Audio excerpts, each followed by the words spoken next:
Muito bem, galera! Chegamos, senhoras e senhores, para mais esse show de química diretamente dos estúdios 1 do Aula Paraná para sua casa. Sejam muito bem-vindos. Eu sou o professor Robert e acompanho com vocês mais esse show.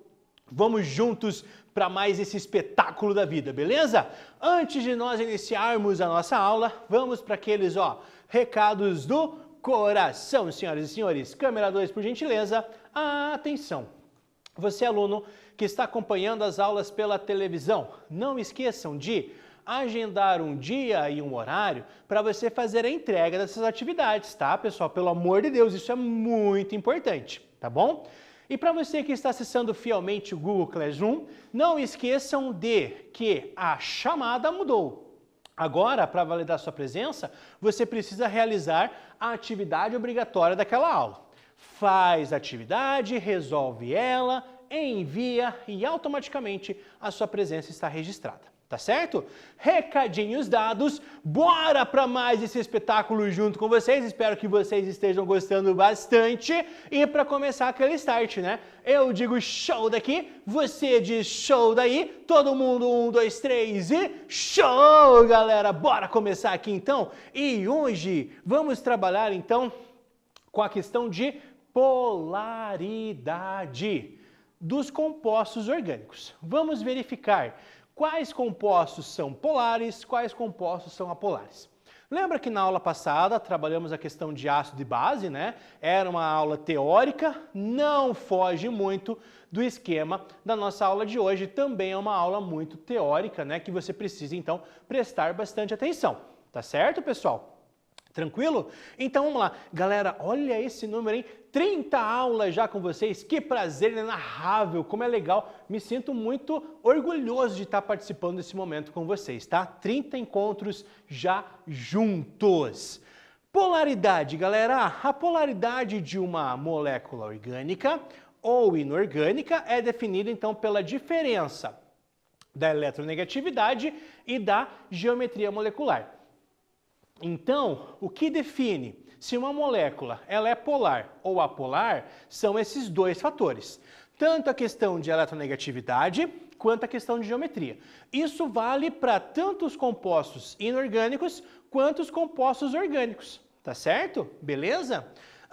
E vamos retomar um pouquinho então desses conceitos. Começando com a eletronegatividade, né, pessoal? O que é a eletronegatividade? É a tendência que um átomo tem de atrair os elétrons para si.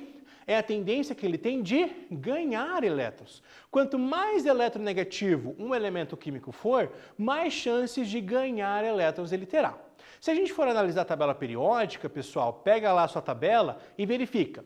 Quanto mais para a direita, quanto mais para cima estiver um elemento químico, maior vai ser a eletronegatividade. Apenas não esqueçam que os gases nobres, eles não entram nessa classificação, tá? Eu trouxe aqui para vocês os principais elementos, os mais eletronegativos em ordem decrescente, né? Os 3 mais eletronegativos são flúor, oxigênio e o nitrogênio, tá? O FON, flúor, oxigênio e nitrogênio. Mas eu trouxe uma fila aqui de eletronegatividade do maior para o menor, tá? Com uma frasezinha, né? Para você nunca mais esquecer. Fui ontem no Clube Brasil e só comi pão húngaro. E aí vem os metais, né? Tem uma outra frase que é assim, fui ontem no Clube Brasil e saí correndo pelado. Também serve, né? Mas são os elementos, então, mais eletronegativos que nós temos na tabela periódica: flúor, oxigênio, nitrogênio, cloro, bromo, iodo, enxofre, carbono, fósforo, hidrogênio e aí depois, então, vem os metais. Certo, galera? Beleza? Então, essa eletronegatividade ela é um ponto fundamental para você ver a questão se a molécula é uma molécula polar ou uma molécula apolar. Falando em questão dos hidrocarbonetos, tá? Os hidrocarbonetos, eles são compostos que a gente diz que são compostos apolares, tá? Pensa aqui comigo, certo? Eu vou fazer uma brincadeira aqui com vocês usando as canetas, tá? A minha mão, ela vai ser o meu carbono, tá certo? Então eu vou ter hidrogênio, hidrogênio, hidrogênio, faltou mais uma? Faltou, tá aqui, atenção. Meu Deus do céu, deixa eu arrumar aqui. Mais ou menos assim, tá, galera? Uma geometria tetraédrica, certo? Não tá bem certinho, mas é como se eu tivesse assim, tá? Então essa minha mão é o carbono, tá? Eu tenho hidrogênio, hidrogênio, hidrogênio, hidrogênio, certo? Pense, o carbono é mais eletronegativo do que o hidrogênio. Então, em relação a esse hidrogênio, a eletronegatividade está apontando para o carbono. Em relação a esse hidrogênio, a eletronegatividade está apontando para esse carbono. Opa, ambos no mesmo sentido, na mesma direção? Zero. Aqui também, esse hidrogênio está apontando para o carbono, esse hidrogênio está apontando então também para o carbono. Eletronegatividade igual a zero, tá? Só para exemplificar para vocês, né, quando eu falo em geometria tetraédrica, ela é mais ou menos, tá, nesse estilo aqui, certo? Como a gente trabalha aí com um quadro 2D, não tem como explicar, né? Mas eu tenho aí as ligações indo para frente e para trás também. Tá certo? Então, a relação dos hidrocarbonetos, eles são então compostos apolares porque essa diferença de eletronegatividade é nula, tá?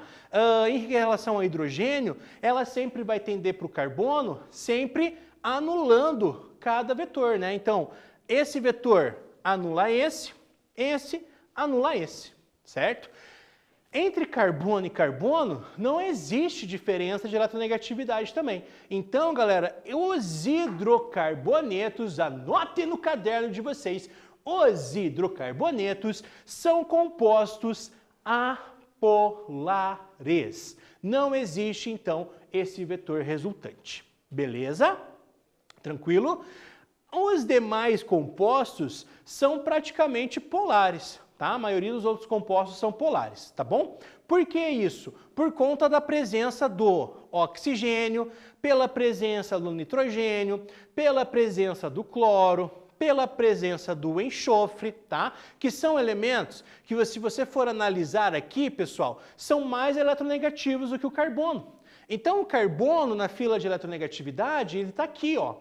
Todos esses elementos que estão para a esquerda são mais eletronegativos, então sempre vão puxar os elétrons para mais próximos dele, né? Quando tem essa ligação covalente acontecendo, ela não é justinha, ela não fica no meio dos dois átomos. Ela sempre vai tender para ficar mais próximo daquele átomo que é mais eletronegativo, né? Por isso que eu puxo esse vetor e formo esse momento resultante, tá? Então aqui no caso, ó, se eu não tivesse o OH aqui, se eu só tivesse carbono e hidrogênio, seria um hidrocarboneto, seria um composto apolar. Só que aqui eu tenho o oxigênio, certo? E esse oxigênio vai puxar os elétrons nessa ligação com carbono, criando então essa ligação polar, certo? Portanto, galera, o álcool é um composto polar. As cetonas também são compostos polares, né? O oxigênio puxa esse vetor para ele, ele puxa os elétrons para si, tá? Então, cetona, álcool, ácido carboxílico, amina, amida, os aletos, né? Os tiocompostos, todas essas funções que nós trabalhamos são compostos que a gente classifica como compostos polares. Tranquilo, pessoal? De buenas? Então não esqueça, tá? Essa questão das questões das moléculas polares e as moléculas apolares, certo? Então aqui, ó, flúor, oxigênio, nitrogênio, todos esses então são mais eletronegativos do que o carbono.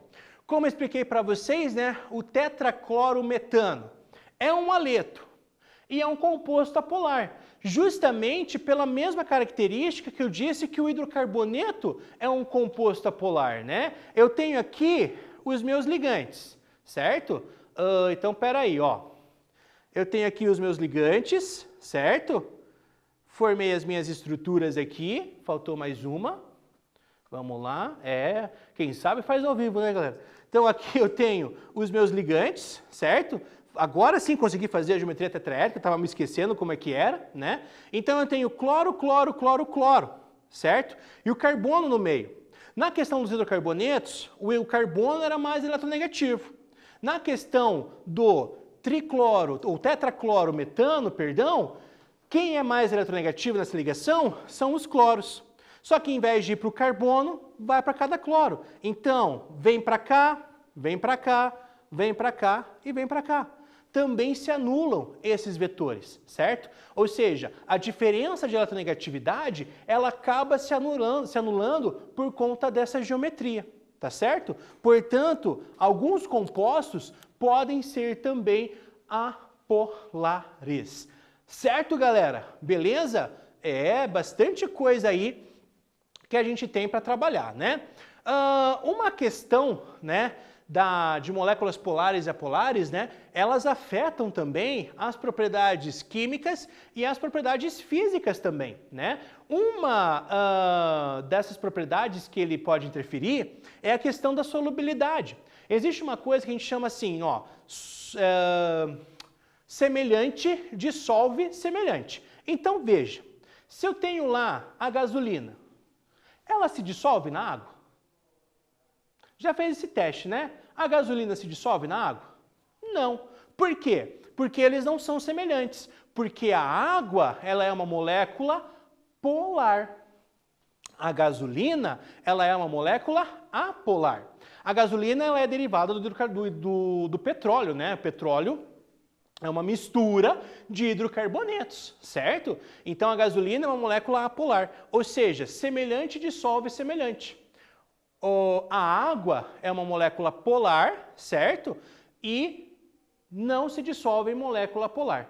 Então, a água, por exemplo, conseguiria dissolver o álcool. Opa, o álcool sim é uma molécula polar. Inclusive, quando a gente for fazer lá o exemplo de ver se a gasolina está adulterada ou não, porque existe uma porcentagem que é permitido de álcool na gasolina, é só colocar água. O álcool que está lá junto com a gasolina, ele se mistura com a água e a gente consegue ver o quanto a mais de álcool tem para fazer a medição para ver se a porcentagem de álcool na gasolina está no padrão ou não. Se fugir do padrão, a gente pode ver que essa gasolina está adulterada, né? E aí podem fazer as denúncias no posto e tudo mais. Então, isso é utilizado para verificar se essas gasolinas que os postos de combustíveis vendem são adulterados ou não. Beleza, galera? Tranquilo? Você pega lá, coloca 20 ml de água, coloca 20 ml de gasolina, na mesma proporção. Você vai ver que a água vai aumentar um pouquinho mais. Esse aumento é por conta do álcool que estava dissolvido lá. Tá? Então esse pouquinho é o quanto de álcool existe na gasolina e aí você consegue fazer por regra de 3, descobrir se essa porcentagem está ok ou não está dentro dos padrões. Então semelhante dissolve semelhante, composto polar dissolve composto polar, composto apolar dissolve substância também apolar. Certo, galera? Tranquilão? Quanta coisa, né, velho? E aula teórica, né? O bicho pega, falando o tempo inteiro. E agora, senhoras e senhores, chegou a hora de praticar. É a hora de você aí de casa resolver exercícios, certo? Em um laboratório, um estudante de química precisava armazenar, presta atenção nessa introdução, alguns metais alcalinos, certo? Como sódio, lítio, potássio, em recipientes sem a presença do ar atmosférico, já que esses metais, eles reagem intensamente com a água em qualquer estado físico, né? Então a relação do ar, existe a umidade, existe um pouco de água nisso, né? Então ele tem uma alta reação com os metais. Sabendo que a água é um solvente polar, Tá? Em qual dos líquidos a seguir o estudante poderia armazenar esses metais alcalinos sem o risco de explosão? Só lembrando, né? Você pega lá um pouquinho de água, você joga um pedacinho de lítio, alguma coisa, gente, vocês vão ver que a reação, quer dizer, vocês não vão fazer em casa, né? Pelo amor de Deus, mas procure vídeos lá para você ver o quanto reativo esses metais são com substâncias polares, tá bom? E aí eu quero saber, qual substância, né, eu poderia utilizar para armazenar esses metais? Beleza, galera? Pensa aí que eu respondo daqui a pouco.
Voltamos, senhoras e senhores! Conseguiu aí de casa realizar essa atividade? Conseguiu resolver esse exercício? Pensa comigo aqui, né? Precisa armazenar esses metais, só que eles reagem, né? Sem a presença do ar atmosférico, porque ele reage muito, né? Sabendo que a água é uma substância polar, né? Ou seja, reage muito com esses metais. Não daria para conservar eles, certo? Não daria para armazenar eles. Qual dos metais, ou qual substância eu poderia utilizar, qual líquido eu poderia utilizar para, então, armazenar eles, galera? Perceba que aqui, nas 5 alternativas, eu tenho 4 que são moléculas ou substâncias polares, assim como a água. A acetona é uma acetona, né? C dupla O, tem oxigênio, é uma molécula polar. Metoxetano é um éter, né? Também é um composto polar, dependendo da quantidade de cadeias ali. Etanol é um álcool, também é um composto polar. O ácido acético, que é um ácido carboxílico, também é um composto polar. Então, qualquer um desses compostos, essas substâncias que eu colocasse para armazenar, ia acabar tendo o mesmo efeito que a água. Portanto, para eu poder armazenar, eu preciso de um composto que seja apolar.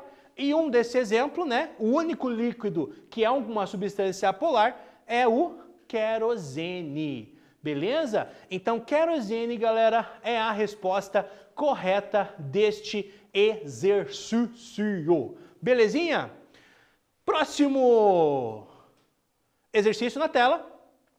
Eu tenho 1, 2, 3, 4 compostos para vocês. Eu quero que vocês analisem esses compostos e me digam quais deles são compostos polares. Está na tela, faz aí que eu respondo daqui a pouco.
Galera, voltamos para esse exercício. Conseguiu pensar? Ficou em dúvida? Eu acredito que talvez tenha ficado, né? Porque aqui você tem duas alternativas, né? E talvez tenha pensado que 3 deles podem ser compostos polares, tá? Etanol. Etanol é um álcool, né? Tem o grupo funcional OH, oxigênio muito eletronegativo. Então, o etanol é polar. Etanal é um aldeído.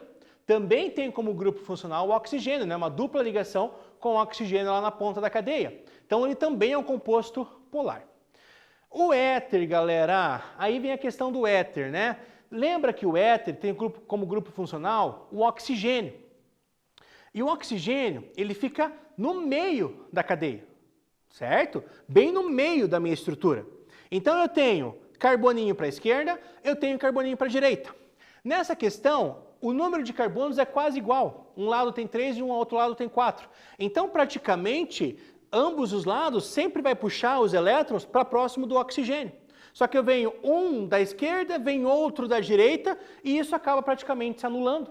Tá? Então, nesse caso, o éter, ele é um composto apolar. É uma substância apolar. Assim como o propano, que é um hidrocarboneto. E eu já expliquei para vocês, né, que os hidrocarbonetos são compostos, então, apolares. Resposta certa, então, galera, é a letra B. Compostos 1 e 2 são, então, polares. Belezinha? Show de bola? Tranquilinho? Maravilha? Show! Próxima estrutura, ou próxima questão, né? Eu tenho aqui 3 estruturas, certo? Do diclorobenzeno, ok? Então, eu tenho 3 estruturas de diclorobenzeno. E aqui é legal explicar uma coisa para vocês, tá? Perceba que o composto número 1, o cloro está na posição 1 e na posição 2, tá? Então, ó, carbono 1 e carbono 2. Um aluno pediu, inclusive, para eu reexplicar isso novamente, por isso que eu estou trazendo para vocês, tá? Quando eu tenho o anel aromático e os meus grupos funcionais, ou os meus radicais, estão na posição 1 e 2, eu, ao invés de escrever 1 e 2, eu posso escrever 8, tá? Então, quando eu tenho esse anel aromático e os meus ligantes, né, os meus radicais, meus grupos funcionais, estão na posição do carbono 1 e do carbono 2, eu digo que ela é na posição 8. Quando ele está na posição 1 e 3, perceba, né? Carbono 1, 2, 3. Posição 1 e 3 eu também chamo de posição meta.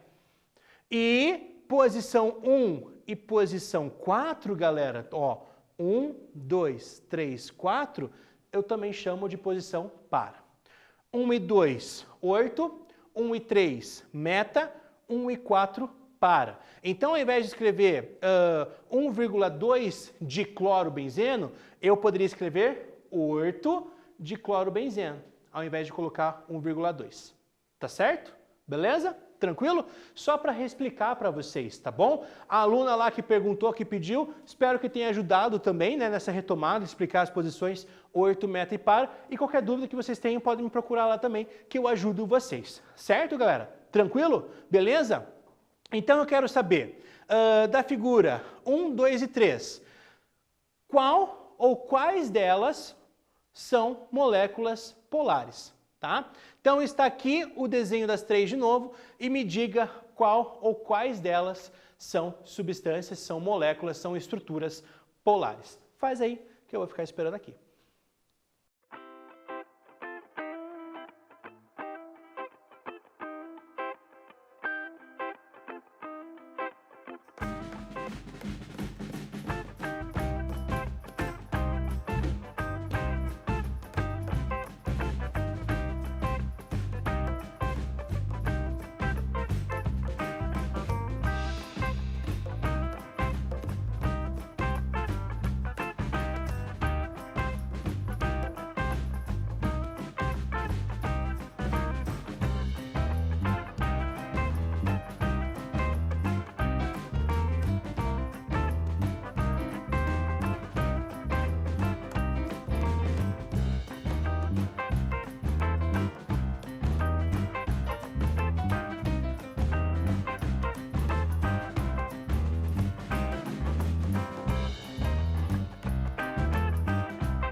Voltamos, senhoras e senhores.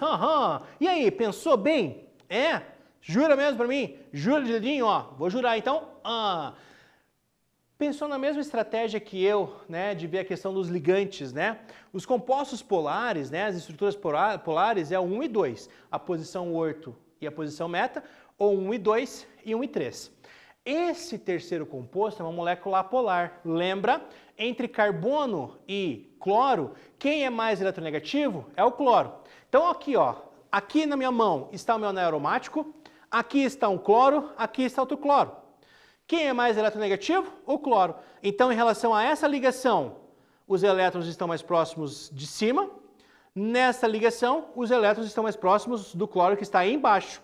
Para cima, para baixo. Mesma diferença de eletronegatividade, esses vetores se anulam, portanto, essa molécula ela é uma molécula apolar. Certo, pessoal? Tranquilo? Maravilha, então. Próximo exercício sobre a polaridade das moléculas orgânicas.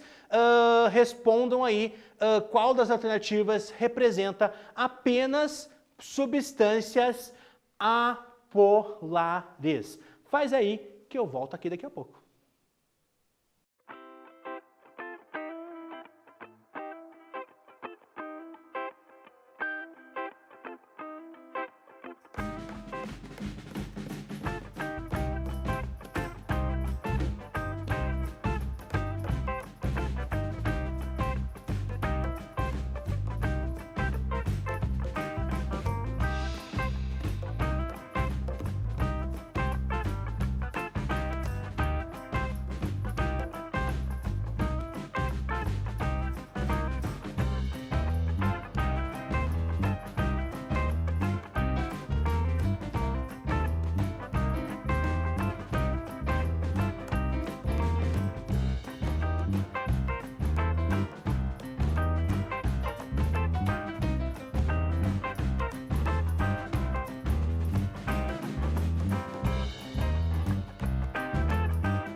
Voltamos, galera! Conseguiu fazer aí na sua casa? Viu qual dessas alternativas corresponde às substâncias que são apolares? Vamos lá então? Vem para a câmera 2, produção.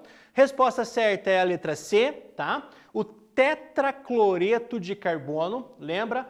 Carbono, cloro, cloro, cloro, cloro, anula a eletronegatividade, os vetores, certo? É um composto apolar, e o etano, que é um hidrocarboneto, então todos eles são compostos apolares. Show de bola? Belezinha? Prometo para vocês, galera, que é o último exercício. Faz aí, que eu estou esperando aqui.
É, como eu prometi para vocês, esse é o último exercício. Espero que você tenha acertado, vamos corrigir daqui a pouco. E desde já espero que vocês tenham também gostado da aula. Eu sei que às vezes essas aulas mais teóricas acabam sendo um pouquinho mais maçantes, né?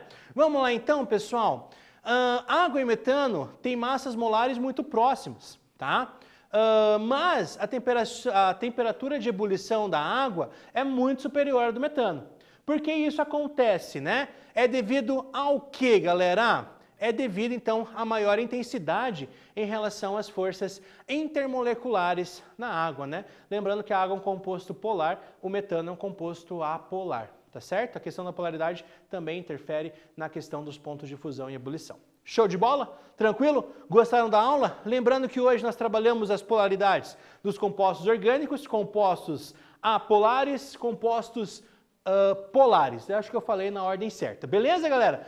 Da minha parte, eu tenho a agradecer a vocês, muito obrigado por essa aula maravilhosa, por esse momento, por estarem fielmente aqui com a gente. Agradeço essa produção maravilhosa, o Jonathan nos botões, seu Rubens no cameraman, em todo o suporte que é preciso, também a Miriam que está aqui acompanhando as gravações. Agradeço o suporte técnico do Davi e da Beth e ao Natan, nosso intérprete de Libras. Muito obrigado, Natan, meu parceiro, toca aqui. Valeu. Galera, um beijo no coração, fiquem com Deus. Nos vemos na próxima aula. Tchau, pessoal!